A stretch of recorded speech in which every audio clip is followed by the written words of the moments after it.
I realized that what that hid was a young lady who wouldn't do anything if I couldn't be the best at it.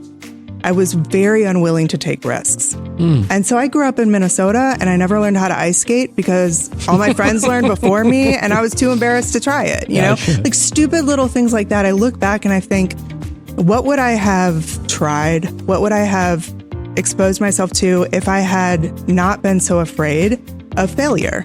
And that's something that I can apply, having that experience as with really no real consequences as a child. I think about that often today, and it does push me out of my comfort zone in taking this job, for instance. It was super uncomfortable to take this job. I didn't know if I could actually do it. And somebody told me as I was deliberating whether or not to take it, they said, well, why aren't you going to just say yes? This is an incredible opportunity.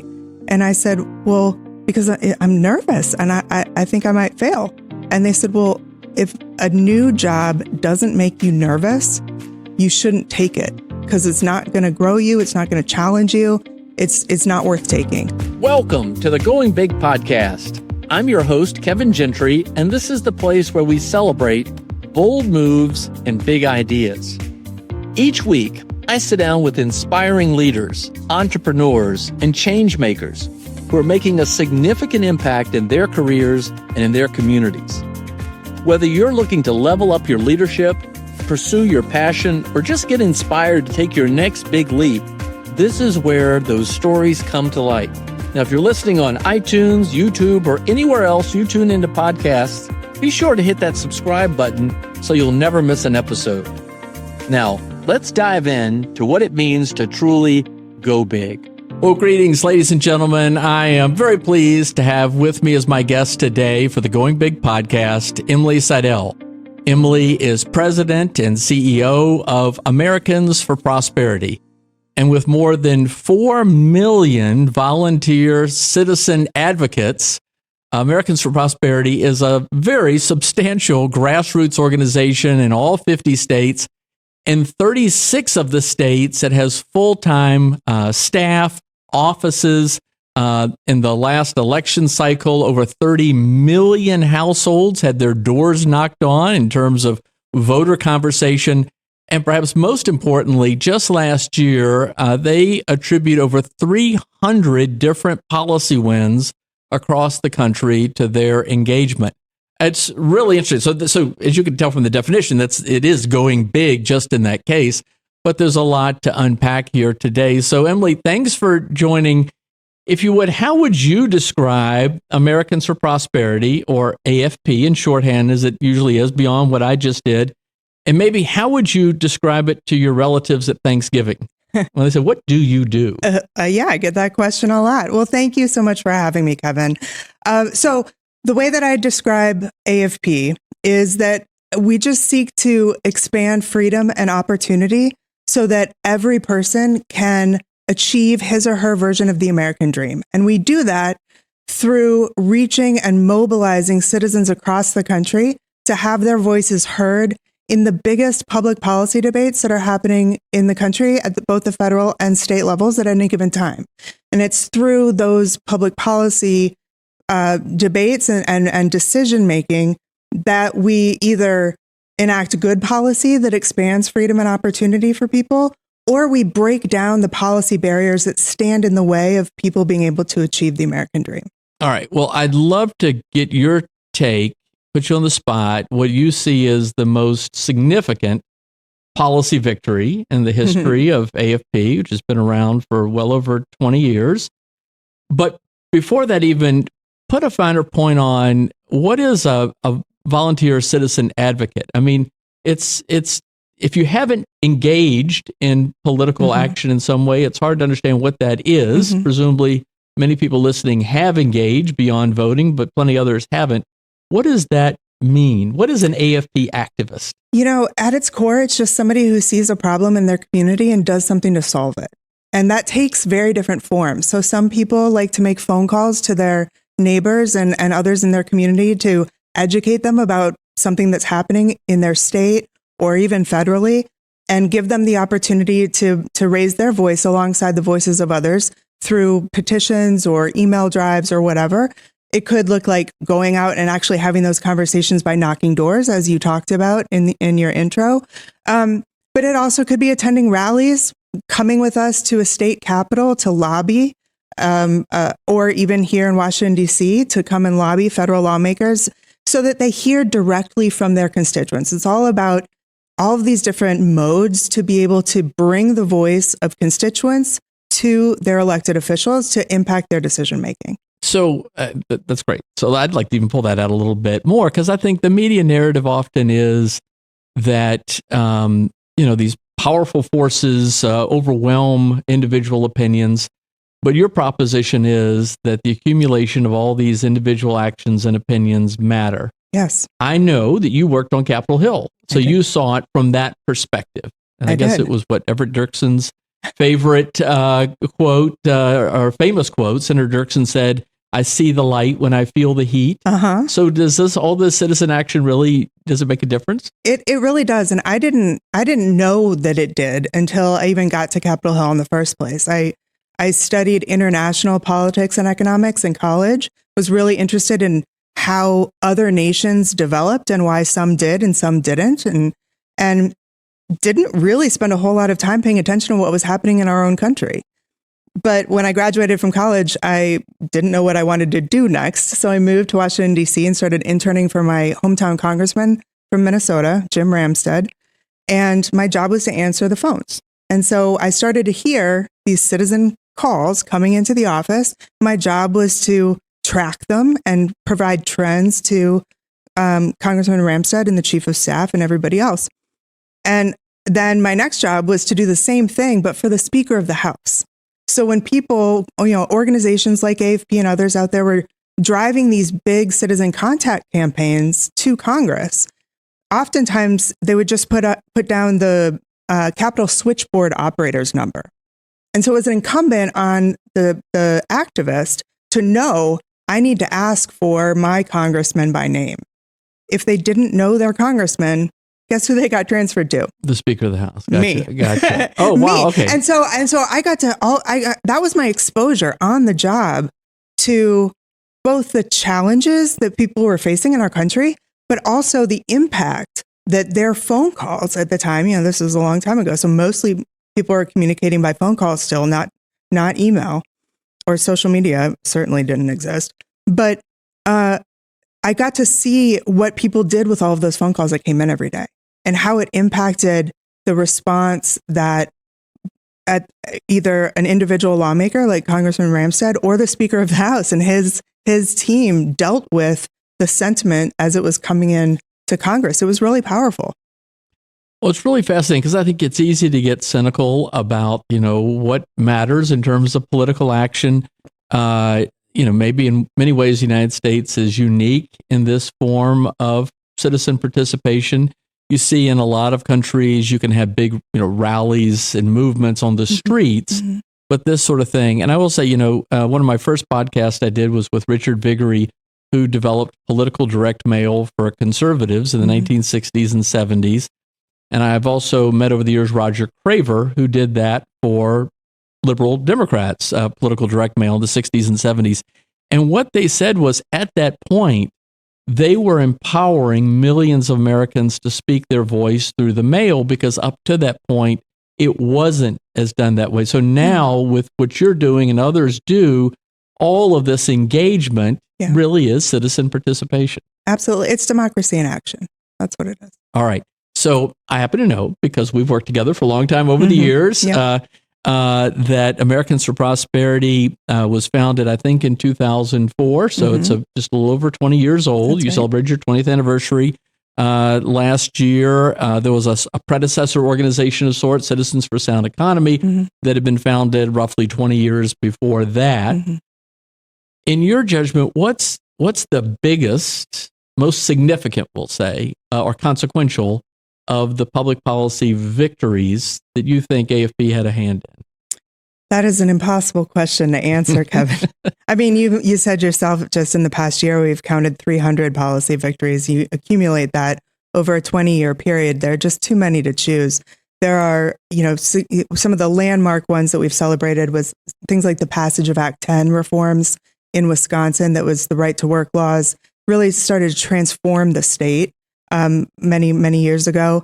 The elimination of corporate welfare in Florida is another great example. But, not every win is the passage or defeat of a bill. Not every policy effort that we do results in that sort of an outcome. Because a lot of times, I think what we're really working to do is change the way people think about the relationship between government and their individual life. And that should color then the way that they think about a lot of different pieces of public policy, not just one specific one, and also motivates them to get engaged in the decision-making process by their government in the first place. And so one of the most recent examples that I would give you was not a legislative effort. It was a narrative effort. And it was over the past 2 years. You remember when President Biden coined the term Bidenomics to kind of headline talking about his economic policy. Kind of, he was hoping in the vein of Reaganomics that it would be a positive term. Right. So we saw an opportunity to really connect the dots between these big, huge economic policy ideas that often cause people's eyes to glaze over. I mean, we were talking about $3 trillion. People have a hard time grasping what that is. Or when you're talking about really detailed economic policies, they just want to know how it impacts them. And so he says Bidenomics. We're in communities across the country. We see how those policies that he's putting under that umbrella are impacting people's lives. This is the benefit of having a permanent grassroots infrastructure. We were able to just immediately go to the places where those policies were most impacting people on a daily basis. Gas stations and grocery stores, and have conversations with them to connect the dots very explicitly. And the outcome of that was, first of all, I should also mention, the president's team forgot to buy the website, Bidenomics.com. So we did, which was helpful because we were able to really define the term.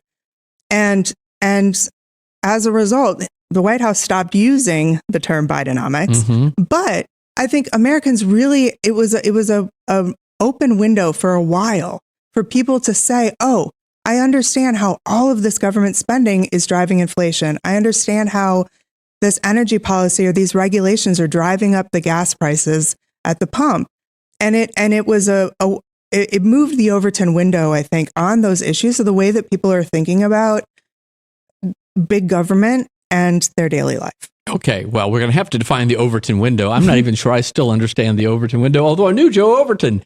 But anyway, we'll come back to that in a minute, because you just hit on something that you've been really good at about helping me understand over the years, and I don't still fully understand it, but you really got me even further along now. First of all, it's easy for us all to get excited about elections. There's a winner and a loser, usually two candidates, a defined outcome, all this stuff goes up until this point, boom, an election is over. But that's not how policy is made. That's not sufficient. It's an important step. It's not sufficient. I remember years ago when Jim Gilmore ran for governor of Virginia on no car tax pledge, there were stories that many people thought by voting for Jim Gilmore, they no longer had to pay their car tax. Right? So we know that the elections are not sufficient. You have to get to policy. And with respect to policy, you have to have the support and the legislatures and what have you.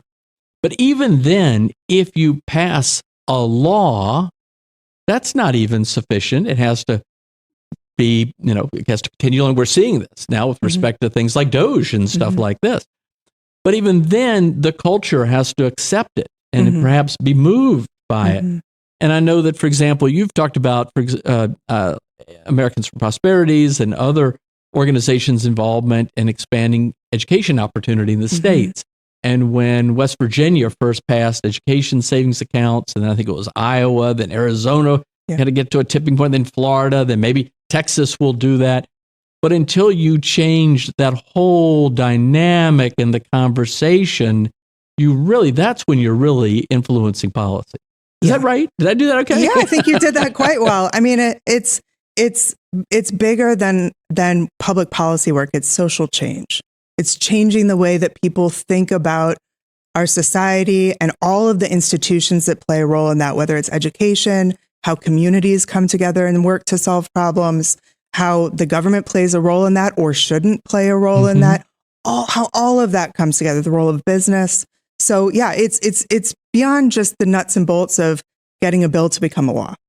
It's also about all of the other pieces of infrastructure that go into our society at large. Okay. All right. So let's bring that to the present day. I've got a couple of questions about that.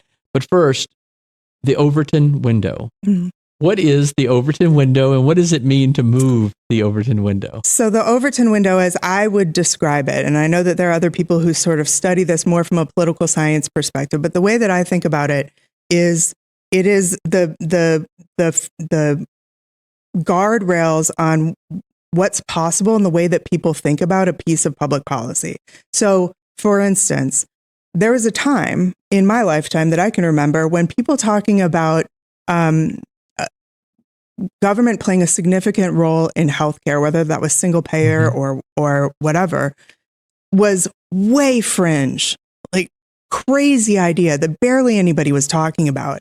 And today, and in recent presidential primaries, especially in the Democratic Party, it's been a baseline requirement of something that you have to believe. So that is an example of the Overton window having moved from that issue position being outside of that window, something that's not possible to move forward, to being inside of the window. Got it. So on certain policy ideas, issues, particular preferences, it's sort of what is in the range of the possible. Yes. So if we'd said nationalize healthcare years ago, people would have laughed, but then it moves along. This can influence government spending. This can influence regulatory policy. Yeah. This can influence term limits. That's right. Whatever. Yeah. Okay, got it. Okay, thank you. All right. So bring to the current day, what do you see as the most significant threat or problem we face where you think Americans for Prosperity's activists can make a difference? There are a lot of problems. There are a lot of problems in the world today, but I'm guessing, for example, China and Russia military might overseas is not an Americans for Prosperity issue per se. What is a significant thing that you think that you're concerned about and you think we ought to be concerned about? Well, our number one priority right now is the extension of the 2017 Tax Cuts and Jobs Act.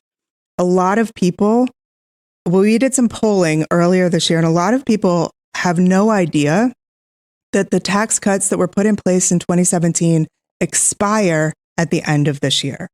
And let's be clear about what that expiration would bring about if it happens, right? It's on average a $1,500 tax increase on the majority of Americans, which that's real money. A lot of Americans. What is it? It's like 60% of Americans don't have $1,000 in their savings. Exactly. And people are living paycheck to paycheck. You think about this coming on the back of years of inflation as well. It's devastating, but it's $1,500 on average. You look at a lot of states are closer to $2,300, $2,500. Nevada is one of the most hardest hit states if this happens, at $3,500 as an average tax increase for folks who live in the Silver State. So it is, just from a pure tax perspective, a devastating result if this expiration happens at the end of this year.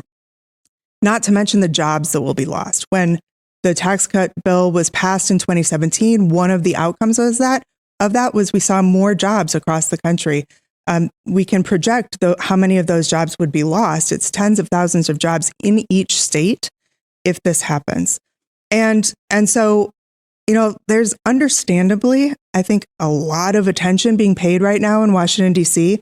to what's happening coming out of the White House. Mm-hmm. That's always above the fold in every newspaper and leads the headlines on most news channels.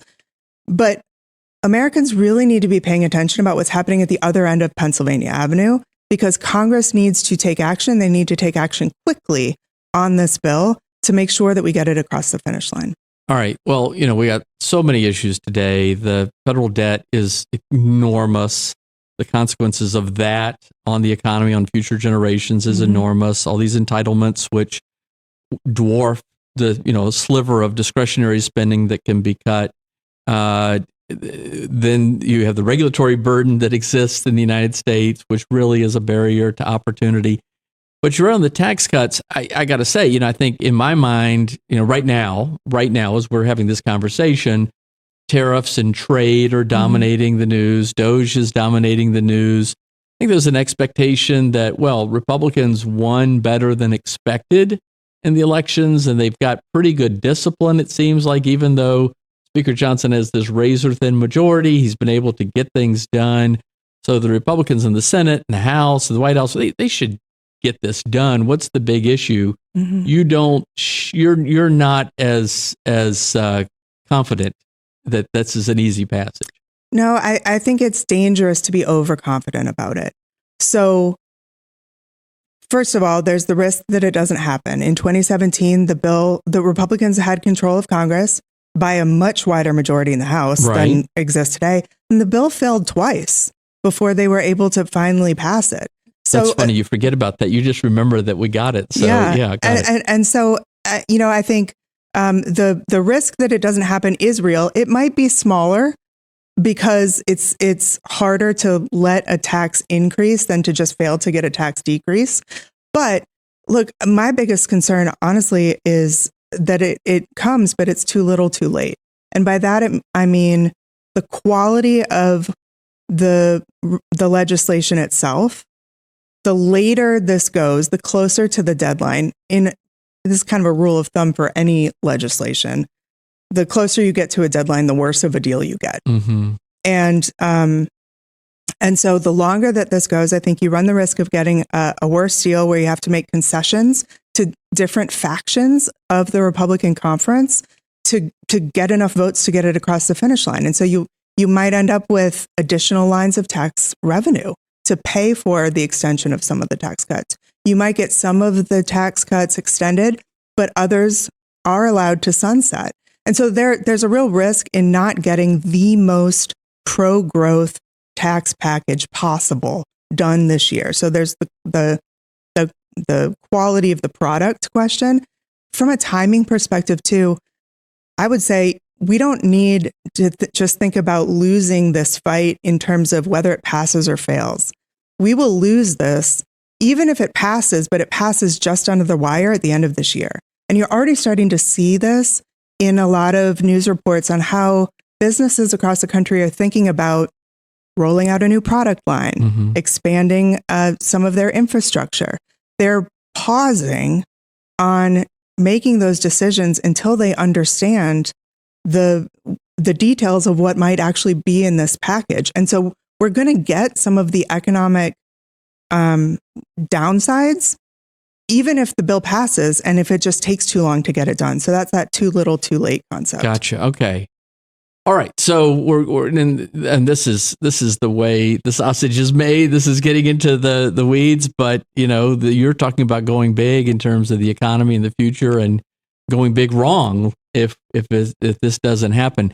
So just real quickly for folks who are listening, what is AFP's role? What is Americans for Prosperity's activist role in ensuring that this year, 2025, the Tax Cuts and Jobs Act is reauthorized? Is that the right term? Yeah. Sure. Well, so it's happening through the reconciliation process, and we need to get a bill through the House and the Senate and to the president's desk. And so to do that, we've launched a campaign called Protect Prosperity, which leverages the capability that we've built over the last 20 years, the permanent grassroots infrastructure and the ability to mobilize people to have their voices heard by the lawmakers in Washington. So that's the first pillar of the strategy that we are running right now. We are activating people in key communities across the country to hold members' feet to the fire, to drive that urgency with them, and also help them to understand that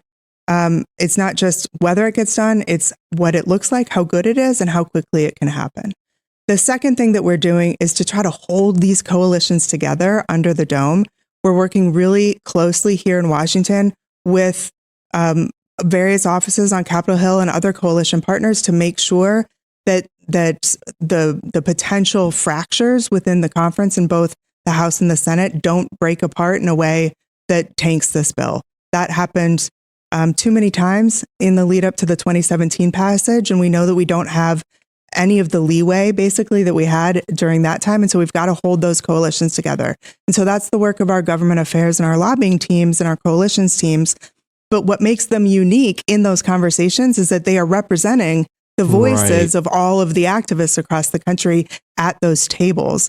And then the third piece of this is just a national narrative campaign. Like I said earlier, a lot of Americans didn't know that this was even an issue. And so bringing that to light through a digital and mass marketing campaign so that people are educated, they understand what's at stake, that helps to drive the urgency as well. Interesting. All right. And you'll have a website or something that if people are interested in this issue can go to? Protect Prosperity is our campaign, so protectprosperity.com. Okay, protectprosperity.com. Okay, cool. All right. So let's talk a little bit more about Emily Seidel and how we get to this point and put it into some perspective. I know that you have 2 young daughters. I'm guessing that when you were their age, you were not thinking about leading this grassroots capability. I want to get to the word capability in a minute too to better understand that. Okay. So how did you dream big? Did you think big? How did this all come to be? And what are the consequences for that decision making on people listening? No, I did not dream of being a grassroots organization leader when I was in my youth and growing up in Minnesota, a landlocked state. You may be surprised that what I wanted to do is be a marine biologist and study sharks. Oh, wow. I'd never seen a shark. But, well, I guess it could be said that you're studying sharks being in Washington. Hey, yes, I never made that connection, Kevin. That's a good point. But no, and like I said, when I went to college, even I wasn't focused on domestic policy or anything like that. I really learned on the job, and I learned on the job in Washington So how on did you Capitol end up in Hill. Washington? Well, I didn't know what I wanted to do when I graduated from school. Which is very common, or not uncommon. Yeah. So, I called my dad and asked him for some advice. And he said, well, you majored in politics and economics. Why don't you just move to Washington, D.C. and figure it out? And so I moved to Washington, D.C. and I figured it out. And how did you get a job? I got an internship with my hometown congressman. Which is very common as well. Very common thing not to do. Uncommon. And I did that for about 2 months. He was from Minnesota, like I mentioned. And the woman who did the hiring for the Speaker of the House, you're going to love this, Kevin. The woman who did the hiring for the Speaker of the House was also from Minnesota. So when she had the job opening for the lowest level staff assistant job, she showed a preference for Minnesota. She did, but she also knew if she posted it, she'd get 1,000 resumes. And so instead, she just called the Minnesota chiefs of staff. That's pretty funny. So I answer the phone. I see it says Speaker's office. I patch her through to Dean, the chief of staff. And I hear his side of the conversation because he doesn't have a private office, like a half wall. So I hear him say, oh, hey, Christy. Yeah, I've got somebody. She's an intern. Well, she already graduated from college. I don't know why she's interning. Well, you could just hire her. She's not a complete idiot. I mean, and that's how I got my first job. So that's your tagline, not a complete idiot. Not a complete idiot. That's awesome. Well, this is something I'm certainly finding in these interviews of going big, that people may have a desire and they have a passion. They're trying to identify their gift. Mm-hmm. They're trying to identify their passion. That takes a while. Mm-hmm. And we're all trying to do that at different times. But it's hard to know what to do. And it's amazing how many things might fall in the way of an internship or pursuing some little job lead. Very few have said, oh no, when I was 6 years old, I determined I wanted to do this. That's great. Yeah. Well, okay. So, so you're the president and CEO. It's a significant organization. Mm-hmm. How many employees? About 500. 500 employees. Mm-hmm. And then you have all these activists and stuff. Yep. All right. So a couple questions. Well, first, let me ask you a leadership question. Mm-hmm. Well, that is, do you have any particular leadership advice? I mean, I'll say, I think you are very well regarded in your leadership and management skills for the organization. It's a big enterprise. Thank you. What advice might you share from that? What are some lessons? Well, from your marine biology and sharks days? People ask me this question a lot, and I always feel sort of silly answering it because I feel like I've stumbled into learning how to do a lot of things in this life. And one of the biggest lessons in leadership that I give people is one I stumbled into when I came to this job at AFP. So when the board asked me to take this role, I had never knocked a door. I'd never organized a grassroots rally. I mean, I didn't come from that world. I was on Capitol Hill for a long time. And so I had seen it, but from the other side. And so I expressed some concern about leading a grassroots organization that way. And they said, look, you would be leading a team of literal experts on lobbying and public policy and grassroots organizing and everything. That's not what you need to do. But we feel like your skills, you can come in and help take everything that they're doing to another level.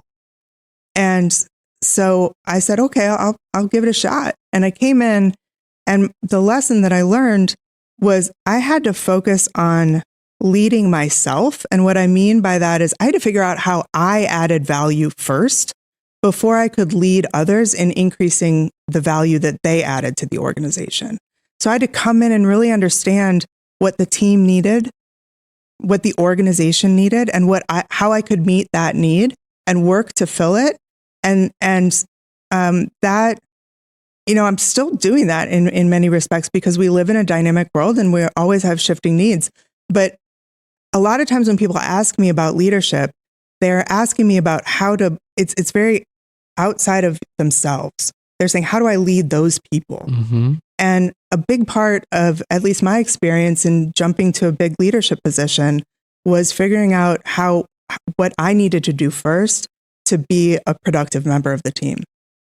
Wow. Well, I've heard from a number of people that you work with that you're very good about letting people have the independence to take risks, come up with ideas, and then you have their back when they do it. And you have an amazing stability as for both a nonprofit organization, especially I would say a grassroots organization. Mm-hmm. And so that's a testament to it. I'd love to even understand more about that. But related to that, because you're not just focused on federal issues, and in fact, it's probably fair to say Americans' Prosperity's bread and butter is its state-based and even local issues. Yeah. How do you strike a balance among all the many competing interests, requests for resources? How do you handle prioritization? How do you balance all the competing demands that you must face in that area? Yeah, it Coin toss? It is not easy, Kevin, and it's not a simple answer. There's certainly no silver bullet to it. So we're trying to balance federal versus state, short-term versus long-term, issue education versus the immediate policy effort versus an immediate political effort. I mean, there are just so many competing demands. I would say there are two really important things that stand out. The first is really understanding your resource constraints and being able to make decisions around that in an optimized way. And when you say resource constraints, you're not just talking about financial. No, it's financial. Everybody has financial constraint in some way, shape, or form. As a grassroots organization, actually, what powers what we do is people. And so one of our biggest constraints is time, people's time. If we're going to ask somebody to spend their time with our organization, whether it's an afternoon knocking doors or an evening making phone calls, we want to make that have the biggest impact possible. And we also have political capital as a scarce resource. There are a lot of different aspects to that question, but we have to equip our leaders to be able to maximize the allocation of those resources at any given time. And that means, that can't happen from a centralized place. Right. I was about to ask, so there's no way it could happen if it were all going through you. Exactly. And so we have to give the people who have the most knowledge and direct control of those resources at any given time need to be the ones who can make that decision. And so, but we have got to give them the tools to be able to make those decisions quickly.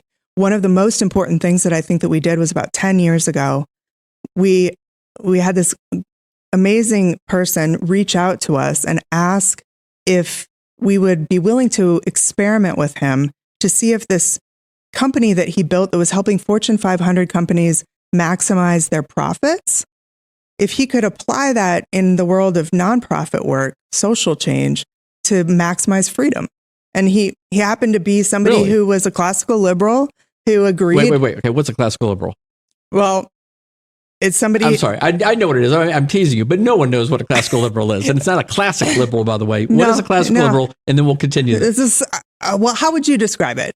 Well, I would say one who believes in a minimal influence of government and the maximum amount of personal empowerment, independence, individual responsibility, individual action. Yeah, that is a very good explanation of it. Okay, so an oversimplification, but that gets us close enough. Right.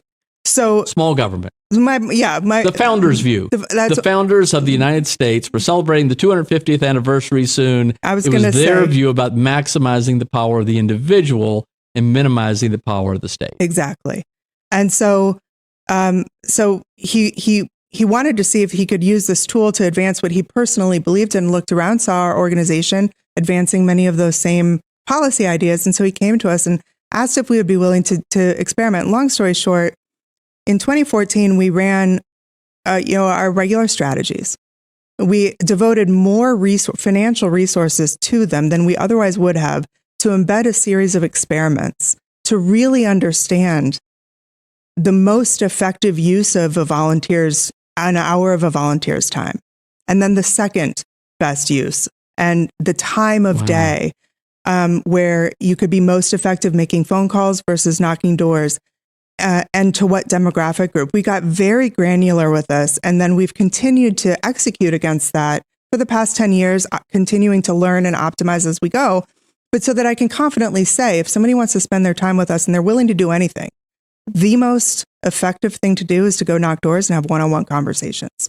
If they can't knock doors for some reason, or they can't meet the people in person, the next best thing they can do is make phone calls.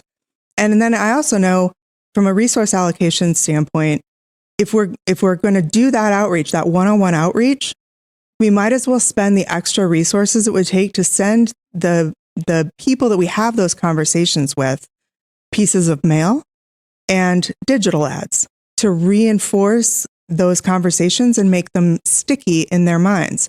It's what we call our grassroots layered approach, but it's one of the tools that we've given those leaders deep within our organization the knowledge so that they can do that resource allocation as effectively as possible.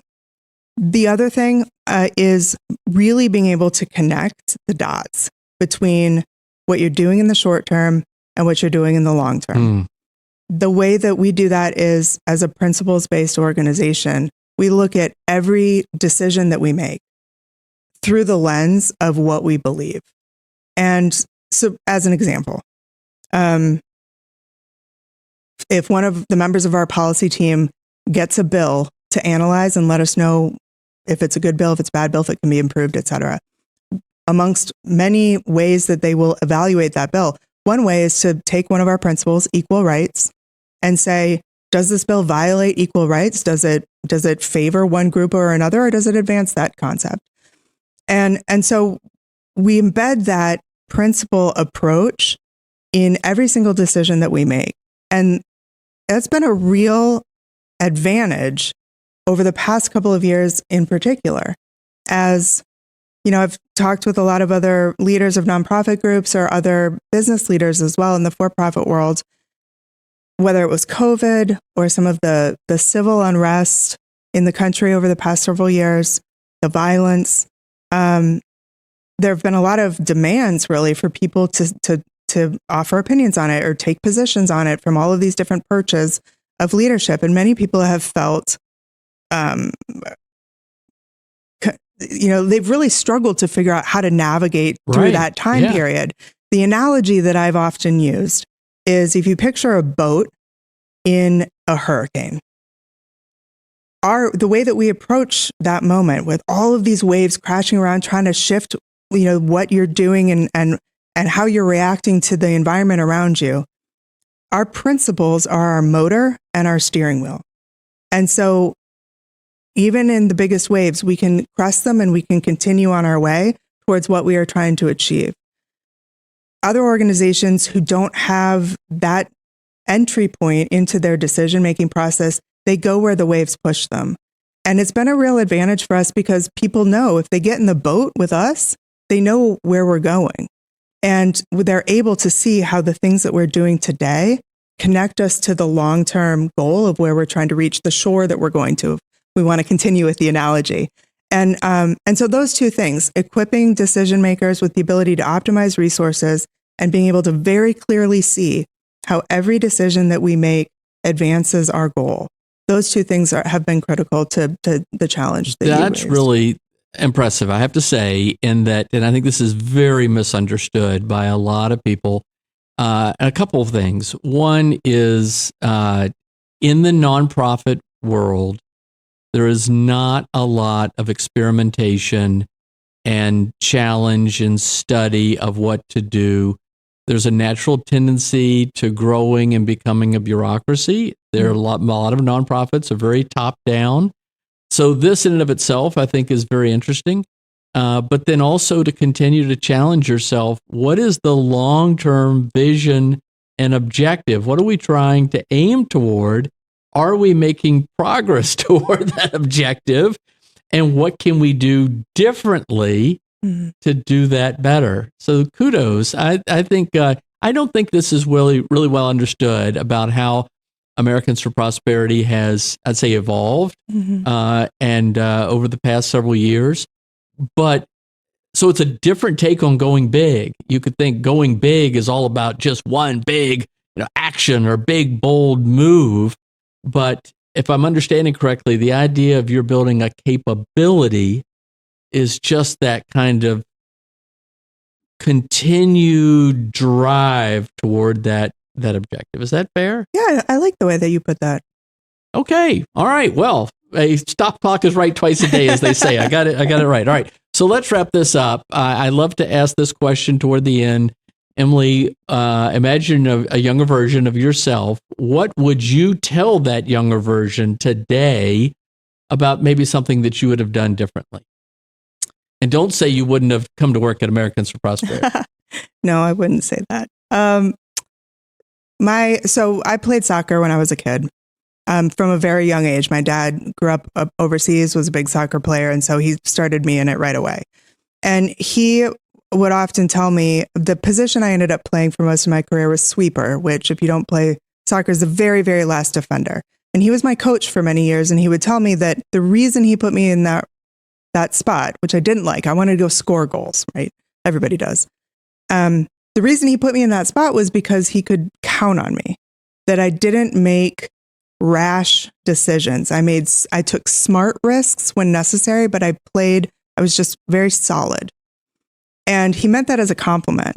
But as I got older in my life, I realized that what that hid was a young lady who wouldn't do anything if I couldn't be the best at it.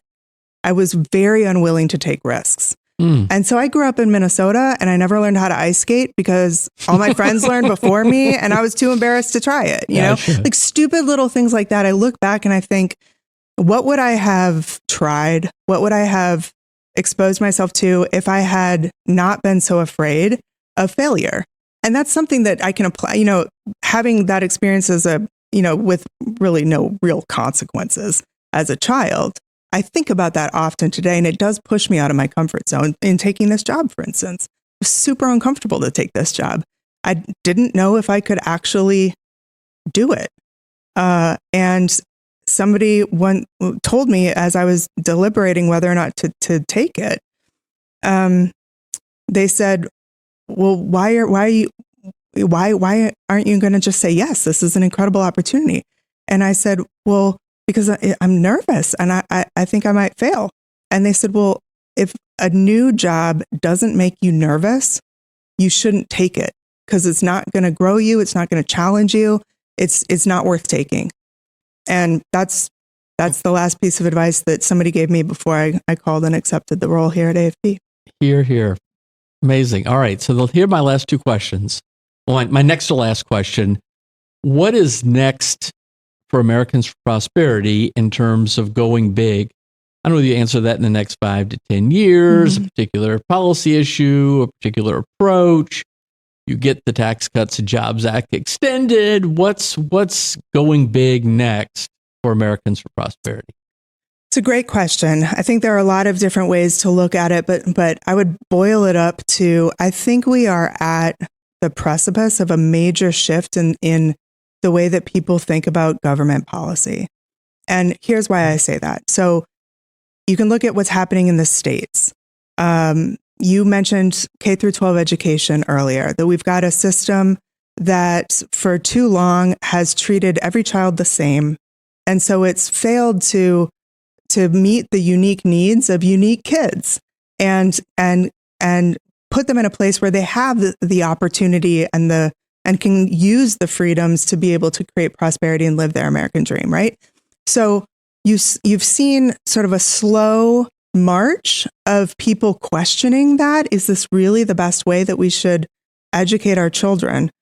And fast forward, just over the past couple of years, about half of the states in our country have enacted some sort of education reform that provides more options for parents and students and teachers to look for and provide individualized education. You could say the same thing on regulatory reform. You raised regulatory reform earlier. RAINS, the Regulations in Need of Scrutiny Act. Oh, that's what RAINS stands for? Yes. Oh, I never knew that. It's shorthand. It just says that any legislature, so if it's at the state level, state legislature has to vote to approve regulations that an administrative agency wants to enact if they are of a certain threshold of economic impact. So it puts in the hands of the lawmakers who are accountable to the people the decision to go or no go on those big regulatory decisions. And the rap, of course, against the regulatory state is that it's not accountable to the people. Right. So for a long time, Wisconsin was the only state that had RAINS. Right now, about a half dozen states have either passed it through their legislature or have signed it into law. And over half of the states in our country are considering it at some level. And so there's just this momentum at the state level for changes that are pretty big in the way that government impacts people's daily lives.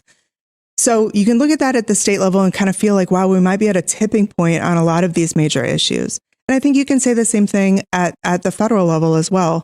And so as I look at the next 5 to 10 years, AFP now is the time to pour on the gas, right? More and more people are starting to see these policies enacted in their states, and they're seeing them have a positive effect. And they're saying, wow, these are policies that are localized, that empower people. Are there other ways, other problems we can go fix with these ideas? And so more and more people are walking through the doors of AFP field offices across the country to say, can I get engaged? What can I do?